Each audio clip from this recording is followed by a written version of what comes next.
So I would love to introduce you to Mike Pondsmith, who is the original creator of the Cyberpunk tabletop RPG, and without whom indeed there would be no Cyberpunk 2077. It's an absolute power fantasy. You're all wired up with all this gear, and you've got huge guns. You don't feel guilty because it's an evil corporation you're taking down, and you're in there working with your friends, which is important. Cyberpunk should have an element of not saving the world, but saving your friends and the people you care about. I thought that was actually something that had every touchstone that made a good RPG. I also felt that I needed to make it more realistically grounded. So I looked at it and I said, combat system that is dangerous is very different than a D&D, because if you have cyberware, you're thinking, well, yeah, I might die, but I'm a total badass, so I'm not. You know the danger is there and you still go into it anyway. My wife is also our business manager at Talsorian, or as people say, she who is to be feared.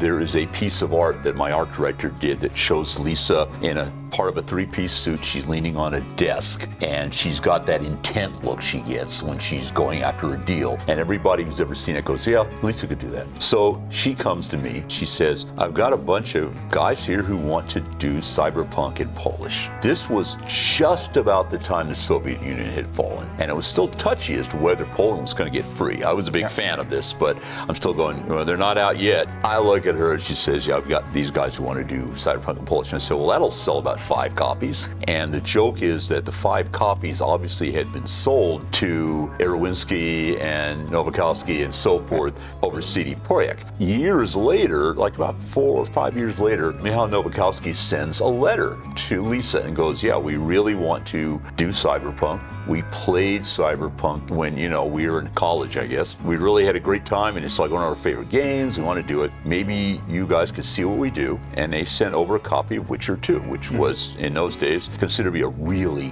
good product. What Michał didn't know was my job at Microsoft was I was the person, well, the group that got sent around to look at studios to see whether they were a good match for Microsoft. So I was pretty used to looking at studios, and I had a pretty good background in, video game production at this point. After we look it over and think, well, what can happen? We've already sold it in Poland, so no one got taken away or anything. So yeah, we're good. So I took Michał up on his offer and I flew out to Poland. The joke again was I thought, it would be kind of like some of the places in Eastern Europe who had just started video game companies. And it was going to be, as I said then, 2 guys using an Apple IIe with a goat. And I get into CD Projekt and it's smooth. It's really together. And I said, yeah, I think these guys really could do it.